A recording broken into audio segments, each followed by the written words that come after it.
ಈ ವಿಚಾರದಲ್ಲಿ ನಿಮಗೆ ಒಂದೇ ಮಾತು ಹೇಳ್ತೀನಿ ಕೇಳಿ. ಸಂಪೂರ್ಣವಾಗಿ ಕಾರ್ಯಕರ್ತರಿಂದ ಹಿಡಿದು ಶಾಸಕರಿಂದ ಹಿಡಿದು ನಮ್ಮಂಥ ಮಂತ್ರಿಗಳಿಂದ ಹಿಡಿದು ಹೈಕಮಾಂಡ್ ವರ್ಗನೂ ಕೂಡ ಸಿದ್ದರಾಮಯ್ಯ ಅವ್ರನ್ನ ಯಾರು ಏನು ತಿಪ್ಪುರ್ಲಾಗ ಹೊಡೆದ್ರೂ ಕೂಡ ಇದು ದುರುದ್ದೇಶದಿಂದ ಮಾಡಿರ್ತಕ್ಕಂಥ ಕೆಲಸ ಇರೋದ್ರಿಂದ ರಾಜ್ಯಪಾಲರ ಆಫೀಸ್ನ ಅಧಿಕಾರನ ಭಾಳ ಕೆಟ್ಟದಾಗಿ ಉಪಯೋಗ ಮಾಡ್ತಕ್ಕಂಥ ಏನು ಪದ್ಧತಿ BJPಯವರಿಗೆ ಕೆಟ್ಟ ಬುದ್ಧಿ ಇದೆ. ಒಳ್ಳೆ ಪ್ರಜಾಪ್ರಭುತ್ವದಲ್ಲಿ ಅನುಷ್ಠಾನದಲ್ಲಿರ್ತಕ್ಕಂಥ ಒಂದು ಸರ್ಕಾರಗಳನ್ನು ಏನು ಬೀಳಿಸ್ತಕ್ಕಂಥ ಒಂದು ಪ್ರಯತ್ನವನ್ನು ಡಿಸ್ಟೆಬಿಲೈಸ್ ಮಾಡ್ತಕ್ಕಂಥದ್ದನ್ನು ಏನು ಪ್ರಯತ್ನ ಮಾಡ್ತಾ ಇದ್ದಾರೆ ಅದು ಕಾನ್ಸ್ಟಿಟ್ಯೂಷನ್ ಸಂವಿಧಾನದ ವಿರುದ್ಧವಾಗಿ. ಅದು ಯಾವತ್ತೂ ಕೂಡ ಸಂವಿಧಾನನೇ ಗೆಲ್ಲೋದು. ಇವ್ರು ಏನೇ ತಿಪ್ಪರ್ದಾಗ ಹೊಡೆದ್ರೂ ಕೂಡ ಅದು ಆಸೆ ಹಿಡ್ಕೊಂಡು ಕೂತ್ಕೊಂಡಿದ್ದಾರೆ. ಆಮೇಲೆ ಅವರಿಗೆಲ್ಲ ಹೊಟ್ಟೆ ಕಿಚ್ಚು. ನೀವು ಇಷ್ಟೊಂದು ಜನರು ಬಂದಿದ್ರಿ, ಯಾಕೆ ಬಂದಿರಿ? ಗ್ಯಾರಂಟಿ ಆಫೀಸ್ ಓಪನ್ ಮಾಡೋಕ್ಕೆ. ಗ್ಯಾರಂಟಿ ಆಫೀಸ್ ಓಪನ್ ಆಗಬಾರ್ದು, ಅವರಿಗೆ ಹೊಟ್ಟೆ ಕಿಚ್ಚು ಜನರಿಗೆ ಕೊಡಬಾರ್ದು. ಆ ಹೊಟ್ಟೆ ಕಿಚ್ಚಿಗೆ ಭಾಳ ಕನ್ಸು ಹಿಡ್ಕೊಂಡು ಕೂತ್ಕೊಂಡಿದ್ರು. ಅದ್ರೊಳಗೆ ಈಗ JDS ಅವರು ಬೇರೆ ಸೇರ್ಕೊಂಡಿದ್ದಾರೆ.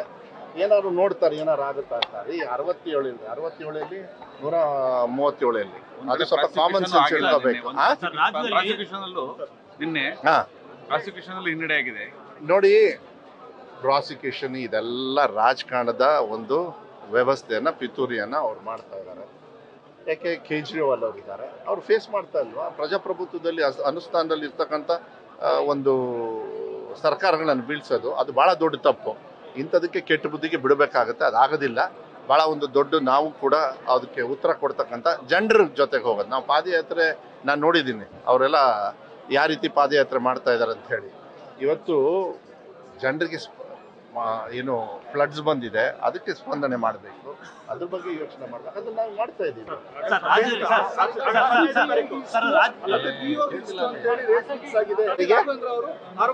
ಯಾರಿಗೆ?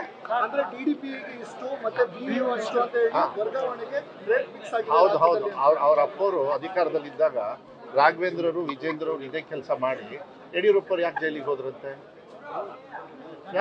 ಒಂದ್ ನಿಮಿಷ ಇರ್ರಿ, ಯಾಕೆ ಹೋದ್ರಂತೆ? ನಂಬರ್ 1.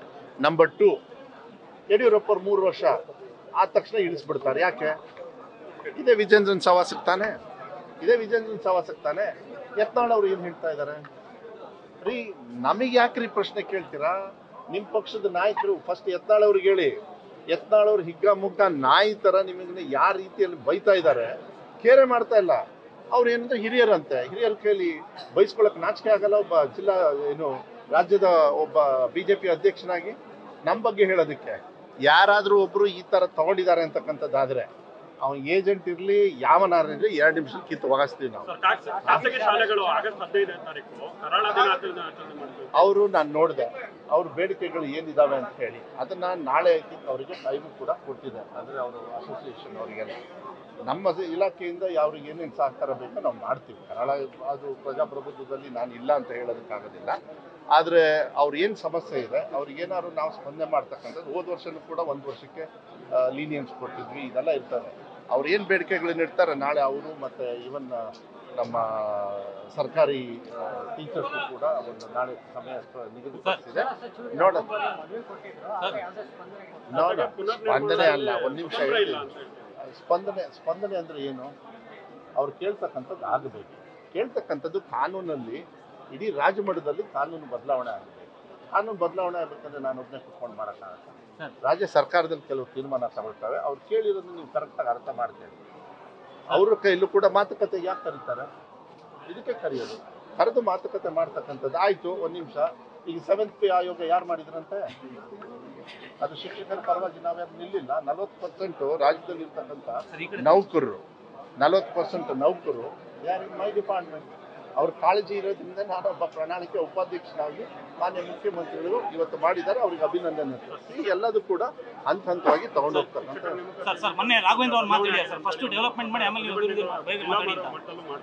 ಯಾರು ಹೇಳಿದ್ರು? ಏನು ಏನಿಲ್ಲ ನೇಮಕಾತಿ ವರ್ಗಾವಣೆನೋ ನಾನು ವರ್ಗಾವಣೆ ಮಾಡೋದೇ ಇಲ್ಲ. ಅದೆಲ್ಲ ಕೌನ್ಸಿಲ್ಗಳಲ್ಲಿ ನಡೆಯುತ್ತೆ. That is all wrong. ನಿಮಗೆ ಬರೋದು ಇನ್ಫಾರ್ಮೇಶನ್ ರಾಂಗ್. ಅದು ಇನ್ಫಾರ್ಮೇಶನ್ ಯಾಕಂದ್ರೆ ನಾವು ಮಾಡೋದೇ ಇಲ್ಲ. ಎಲ್ಲ ಎವ್ರಿಥಿಂಗ್ ಗೋಸ್ ಆನ್ ಇದರಲ್ಲಿ ಬರುತ್ತೆ. ಅದು ಏನೋ ರಾಘವೇಂದ್ರ ಅವರು ಮಾತಾಡಿದ್ದಾರೆ ಸರ್, ನಾನು ಅಭಿವೃದ್ಧಿ ಮಾಡಿರೋದನ್ನ ಪಟ್ಟಿನೇ ಕೊಡ್ತೀನಿ, ಜಿಲ್ಲಾ ಉಸ್ತುವಾರಿ ಫಸ್ಟ್ ಅಭಿವೃದ್ಧಿಗೆ ಗಮನ ಅಲ್ಲ, ವೈಟ್ ಶೀಟ್ ಅಲ್ಲಿ ಅವ್ರು ಬರ್ಕೊಡ್ಲಿ. ಈಗ ನಿನ್ನೆ ಕುಮಾರಸ್ವಾಮಿಗೂ ಒಂದು ಅರ್ಜಿ ಕೊಟ್ಟಿದ್ದಾರೆ. ವಿಮಾನ ನಿಲ್ದಾಣಕ್ಕೆ ನೈಟ್ ಲ್ಯಾಂಡಿಂಗ್ ಇದೆ. ಯಾಕೆ ಉದ್ಘಾಟನೆ ಯಾವನ್ನ ಹೇಳಿದ್ದಂತೆ ಇವ್ರಿಗೆ ಮಾಡೋಕ್ಕೆ? ಆ್ಯಂಡ್ ಸೆಕೆಂಡ್ಲಿ, ರಾಜ್ಯ ಸರ್ಕಾರದ ರೀ ಅದು ಪ್ರಾಪರ್ಟಿ, ಏನು ಅಲ್ಲಿ ಹೋಗಿ ಕೊಡ್ತಾರಲ್ಲ, ಏನು ಕೊಡ್ತಾರಂತಲ್ಲಿ? ಏನದು ಆ ಇಂಡಸ್ಟ್ರಿಗೆ ಸೇರಿರೋದ? ಇಂಡಸ್ಟ್ರಿಗೆ ಸೇರಿದೆ ಯಾರು ಹೇಳಿದ್ದು? ನಿಮ್ಮ ಟ್ಯಾಕ್ಸ್ ಹಣದಲ್ಲಿ ಶಿವಮೊಗ್ಗ ಏರ್ಪೋರ್ಟ್ನ, ಸೆಕೆಂಡ್ ಲಾರ್ಜೆಸ್ಟ್ ಏರ್ಪೋರ್ಟ್ನ ನಮ್ಮ ಟ್ಯಾಕ್ಸಲ್ಲಿ, ನಿಮ್ಮ ಟ್ಯಾಕ್ಸಲ್ಲಿ ಕಟ್ಟಿರೋದು. ಅರ್ಜಿ ಅಲ್ಲಿ ಕೊಟ್ಟ ತಕ್ಷಣ ಏನು ಜನರು ದಡ್ರ? ಅಭಿವೃದ್ಧಿ ಬಗ್ಗೆ ಮಾತಾಡ್ತೀರಾ? ಅಭಿವೃದ್ಧಿ ಏನು ನೀವು ಮಾಡಿಲ್ಲ ಅದನ್ನ ಫಸ್ಟ್ ಹೇಳಿ, ಆಮೇಲೆ ನಾವು ಪಟ್ಟಿ ಬಿಡುಗಡೆ ಮಾಡ್ತೀವಿ. ಅಭಿವೃದ್ಧಿ ಅವ್ರು ಏನು ಮಾಡಿದಾರೆ ಕೊಡ್ಬೇಕಾ ಶರಾವತಿ ಅವ್ರನ್ನ? ರೀ, ನಾನು ಅಧಿಕಾರ ಇದ್ದ ರೀ, ಒಂದ್ ನಿಮಿಷ ರೀ, 1 ವರ್ಷ ಆದ್ಮೇಲೆ 1 ವರ್ಷ ಆಗತ್ತೊಳಗೆ ಎಲ್ಲ ಅಭಿವೃದ್ಧಿ ಮಾಡಿಲ್ಲ. ಈಗ ನೀವು ಯಾವ ಕಾರ್ಯಕ್ರಮಕ್ಕೆ ಬಂದಿದ್ದೀರಾ? ಅಲ್ಲ, ಒಂದ್ ನಿಮಿಷ ಇರ್ರಿ, ಯಾವ ಕಾರ್ಯಕ್ರಮಕ್ಕೆ ಬಂದಿದ್ದೀರಾ? ಎಷ್ಟು ಕೋಟಿ ಜನರು ಹಣ ಹೋಗ್ತಾ ಇದೆ ವಿತೌಟ್ ಕಮಿಷನ್ ಇಲ್ಲದೆ? ಆ ಕಮಿಷನ್ ರಾಘವೇಂದ್ರ ಅವ್ರಿಗೆ ಹೋಗಿಲ್ಲ ಇರ್ಬೇಕು, ಅದಕ್ಕೆ ಹೊಟ್ಟೆ ಕಿಚ್ಚು. ಇಂಥ ಆಫೀಸ್ ಓಪನ್ ಮಾಡಬಾರ್ದು ಅಂತೇಳಿ ಹೊಟ್ಟೆ ಕಿಚ್ಚು. ಯಾಕೆ don't you think it is ಅಭಿವೃದ್ಧಿ? 1 ವರ್ಷಕ್ಕೆ ಎಷ್ಟು ಹೋಗುತ್ತೆ ಗೊತ್ತಾ? ಒಂದು ಇದಕ್ಕೆ ಗ್ರಾಮ ಪಂಚಾಯತಿಗೆ ಸುಮಾರು 9 ಕೋಟಿ ಹೋಗುತ್ತೆ. ಯಾಕೆ ಅದು ಅಭಿವೃದ್ಧಿ ಅಲ್ಲ? 5 ಅಲ್ಲ, 9 ಕೋಟಿ ಹೋಗುತ್ತೆ 5 ಯೋಜನೆಯಿಂದ. ಅದು ಅಭಿವೃದ್ಧಿ ಅಲ್ಲದೆ ಏನು ಎಲ್ಲಿಂದ ಬರುತ್ತಂಥದ್ದು? ಯಾರಾದ್ರು ಕಮಿಷನ್ ಕೊಟ್ಟಿದ್ದಾರಾ? ಇವರಿಗೆ ನಾನು ಹೇಳ್ತೀನಿ ಕೇಳಿ, ರಾಘವೇಂದ್ರ ಅವರಿಗೆ, BJP ಅವರಿಗೆ, ವಿಜೇಂದ್ರ ಅವರಿಗೆ, ಇವರಿಗೆಲ್ಲರಿಗೂ ಬಡವರಿಗೆ ನಾವು ಹಣ ಕೊಡ್ತೀವಿ, ಬಡವರಿಗೆ ಸಹಾಯ ಮಾಡ್ತೀವಿ, ಬಡವರಿಗೆ ಫ್ರೀಯಾಗಿ ಬಸ್ಸಲ್ಲಿ ಓಡಾಡ್ತೀವಿ, ಅವ್ರಿಗೆ ಮನೆ ಅಂದ ತಕ್ಷಣ ಅವ್ರಿಗೆ ಹೊಟ್ಟೆ ಉರಿ, ಓ ಬಡವರಿಗೆ ಕೊಟ್ಬಿಡ್ರಲ್ಲ ಅಂತ ಹೇಳಿ ಆ ಹೊಟ್ಟೆ ಉರಿ ಮೇಲೆ ಹೇಳ್ತಾರೆ ಹೊರತು ಇದೇನಲ್ಲ ಅಭಿವೃದ್ಧಿ ಅಂತಾರಲ್ಲ. ಅಭಿವೃದ್ಧಿಯಲ್ಲಿ ಇದು ಬಹಳ ಮುಖ್ಯ. ಜನರು ಟ್ಯಾಕ್ಸ್ ಹಣ ಕಲೆಕ್ಟ್ ಮಾಡಿದ ತಕ್ಷಣ ಜನರಿಗೆ ಸ್ಪಂದನೆ ಮಾಡ್ತಕ್ಕಂಥದ್ದು ಬಹಳ ಮುಖ್ಯ ಆಗ್ತದೆ.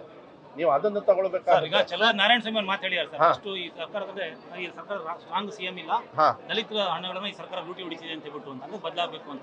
ಈಗ ಸದ್ಯಕ್ಕೆ ವಿರೋಧ ಪಕ್ಷದ ಮೇಲ್ಮನೆಯಲ್ಲಿ ನಾಯಕರಾಗಿದ್ದಾರೆ, ಅವ್ರ ಹೇಳಿಕೆಗೆ ಅಷ್ಟೊಂದು ಇಂಪಾರ್ಟೆನ್ಸ್ ಕೂಡ ಅವಶ್ಯಕತೆನೂ ಇಲ್ಲ ಅಂತ ಹೇಳಿ ಭಾವಿಸ್ತೀನಿ.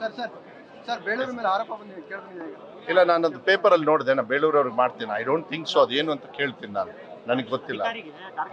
ಇಲ್ಲ, ನಾನು ನೋಡಿದೆ, I saw that in the paper. I talk to him. ಬಂದಿರ್ಬೇಕು, ಬೇಳೂರು ಬಂದಿರಾ? ಅಲ್ಲಿಗೆ ಬರ್ತಾರೆ, ನಾನು ಮಾತಾಡ್ತೀನಿ.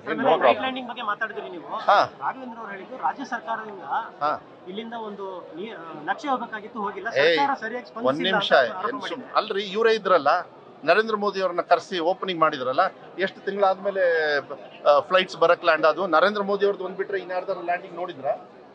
ಲ್ಯಾಂಡಿಂಗ್ ಸ್ಟಾರ್ಟ್ ಆಗಿದ್ದು ನಮ್ಮ ಸರ್ಕಾರ ಬಂದ ಮೇಲೆ, ತಿಳ್ಕೊಳ್ಳಿ. ಅವ್ರ ಸರ್ಕಾರದಲ್ಲಿ ಆಗ್ಲಿಲ್ಲ, ನಮ್ಮ ಸರ್ಕಾರದಲ್ಲಿ ಆಗಿರೋದು. ಯಾಕೆ ಅವ್ರು ಮಾಡ್ಬೇಕಾಗಿತ್ತು? ಅಷ್ಟೊಂದು ಪರಿಜ್ಞಾನ ಇತ್ತು ಅಂದ್ರೆ. ಆಮೇಲೆ ಅರ್ಜಿ ಕೊಡೋದು ಅಭ್ಯಾಸ ಅವ್ರಿಗೆ, ರೋಗ. ವಿಜೇಂದ್ರ ಅವರಿಗೆ, ರಾಘವೇಂದ್ರ ಅವರಿಗೆ ಅದೊಂದು ರೋಗ. ನೀರಾವರಿಗೆ ನಾವು ಪಾದಯಾತ್ರೆ ಮಾಡ್ತೀವಿ, DK ಶಿವಕುಮಾರ್ ಅವ್ರ ಹತ್ರ ಹೋಗಿ ಅರ್ಜಿ ಕೊಡ್ತಾರೆ. ಅರ್ಜಿ ಕೊಟ್ಟ ತಕ್ಷಣ ಇನ್ನು ಅವ್ರು ಮಾಡಿದ್ರು ಅಂತ ಹೇಳಾಗುತ್ತಾ? ಯು ಶುಡ್ ಬಿ, ಅವ್ರಿಗೆ ಸ್ವಲ್ಪ ಕಾಮನ್ ಸೆನ್ಸ್ ಕಮ್ಮಿ ರಾಘವೇಂದ್ರ ಅವರಿಗೆ. ಅದು ಮಾಡಿರೋದು ನೀರಾವರಿ ಇದು ಹೇಳ್ತಾರೆ. ನಮ್ಮ ನಾಗರಾಜಗೌಡರಲ್ಲಿ ಎಲ್ಲ ಇರಬೇಕು. ನಾಗರಾಜಗೌಡರು ಹೇಳ್ತಾರಲ್ಲ ಇದೇನಾಗಿದೆ ಅಂತೇಳಿ, ಕೂತ್ಕೊಂಡು ರಿಪೇರಿ ಮಾಡೋ ಕೆಲಸ ನಾನು ಮಾಡ್ತಾ ಇದ್ದೀನಿ. ಕಮಿಷನ್ ತಿಂದವ್ರು ಅವರು, ಅದನ್ನು ಕೂಡ ಬಯಲಿಗೆ ಎಳಿತೀವಿ, ಅದೇನು ಹಾಗೆ ಅಲ್ಲ. ಸಂತ್ರಸ್ತರಿಗೆ, ಶರಾವತಿ ಸಂತ್ರಸ್ತರಿಗೆ ಮೊನ್ನೆ ಬಂದು ನಿಮ್ಗೆ ಹೇಳಿ, ದೇವದತ್ ಕಾಮತ್ ಅಂತ ಹೇಳಿ ಸುಪ್ರೀಂ ಕೋರ್ಟಲ್ಲಿ ಲಾಯರ್ ಹಾಕ್ತೀವಿ. ಯಾಕೆ ಹಾಕ್ತೀವಿ? ಬಡವರು ಯಾರು ಅವ್ರ ಜಮೀನ ಬಿಟ್ಕೊಟ್ಟು ನಮಗೆ ಬೆಳ್ಕೊಟ್ಟಿದ್ದಾರೆ, ಇವತ್ತು ಕತ್ಲಲ್ಲಿ ಇರ್ತಕ್ಕಂಥ ವ್ಯವಸ್ಥೆಯನ್ನು ಮಾಡಿದ್ದು ಯಾರು? ಇದೇ ಬೊಮ್ಮಾಯಿ ಅವರು. ಆಯ್ತು, ಏನ್ ಮಾಡಿದ್ರು ಅಂತ ರಾಘವೇಂದ್ರ ಅವರು? ಆಯ್ತು, ಅಭಿವೃದ್ಧಿ ಮಾಡ್ಯಾರಲ್ಲ. ಒಬ್ಬರಿಗೆ ಒಂದು ಹಕ್ಕು ಕೊಡ್ತಕ್ಕಂಥದ್ದು ಮಾತನ್ನ ಪಾರ್ಲಿಮೆಂಟಲ್ಲಿ 10 ವರ್ಷದಲ್ಲಿ ಏನಾದ್ರು ಮಾತಾಡಿದಾರನ್ರಿ ಇವರು? ಒಂದ್ ದಿವಸ ಮಾತಾಡಿದ್ರು, ನೀವು ಪ್ಲೇ ಮಾಡಿ ನೋಡೋಣ. ಮಾತಾಡಿದ್ದಾರೆ. ಯಾವ್ದು ಮಾತಾಡಿದ್ದಾರೆ ಅಂದ್ರೆ, ಇವತ್ತು DK ಶಿವಕುಮಾರ್ ಅವ್ರು ಹಾಕಿದಾರಲ್ಲ, ನೋಡಿದ್ರ ಟಿವಿಯಲ್ಲಿ ನಿನ್ನ? ಇಲ್ಲ, ಇವತ್ತು ಯಡಿಯೂರಪ್ಪ ಅವ್ರು ಬೈದಿದ್ದು ದೇವೇಗೌಡರಿಗೆ ಮತ್ತೆ ಕುಮಾರಣ್ಣವರಿಗೆ ನೋಡಿದ್ರ ನೀವು? ದೇವೇಗೌಡರು ಯಾವ ರೀತಿ ಕೆಟ್ಟ ಪದ ಯೂಸ್ ಮಾಡಿದ್ರು?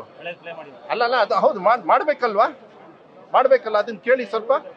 ವಿಜೇಂದ್ರ ಅವರು, ರಾಘವೇಂದ್ರ ಅವರು ಬರ್ತಾರಲ್ಲ, ಅವರಿಗೆಲ್ಲ ಕೇಳಿ ಇದನ್ನ. ಫಸ್ಟ್ ಅದಕ್ಕೆ ಉತ್ತರ ಕೊಡ್ಬೇಕು. ಯಾಕೆ ಅವ್ರ ಜೊತೆಗೆ ಹೋಗಿ ಅಡ್ಜಸ್ಟ್ ಮಾಡ್ಕೋತಾರಂದ್ರೆ ಸ್ವಾರ್ಥದ ರಾಜಕಾರಣ. ಅವ್ರಿಗೆ ಅಧಿಕಾರದ ದಾಹ, ಪರ್ಸೆಂಟ್ ತಿನ್ನೋದು ಒಂದು ಅವರಿಗೆ ದುರಭ್ಯಾಸ ಆಗೋಗ್ಬಿಟ್ಟಿದೆ. ಆ ನಿಟ್ಟಿನ ಮೇಲೆ ಹೇಳ್ತಾರೆ. ಅದಕ್ಕೆಲ್ಲ ನಾವು ಉತ್ತರ ಕೊಡ್ತಕ್ಕಂಥದ್ದಲ್ಲ. ರಾಘವೇಂದ್ರ, ವಿಜೇಂದ್ರ ಅವ್ರ ಕತೆ ಪೊಲಿಟಿಕಲಿ ಅವ್ರು ಏನು ಅಭಿವೃದ್ಧಿ ಮಾಡಿದ್ದಾರೆ ಅದನ್ನ ಬೀದಿಗೆ ತಂದು ಎಷ್ಟೆಷ್ಟು ಕಮಿಷನ್ ಹೊಡೆದಿದ್ದಾರೆ ಅದನ್ನು ತೋರಿಸ್ತಕ್ಕಂಥ ವ್ಯವಸ್ಥೆ. ನ್ಯೂಸ್ ಫಸ್ಟ್, ನಿರ್ಭೀತಿಯಿಂದ ನಿಮ್ಮ ಪರವಾಗಿ.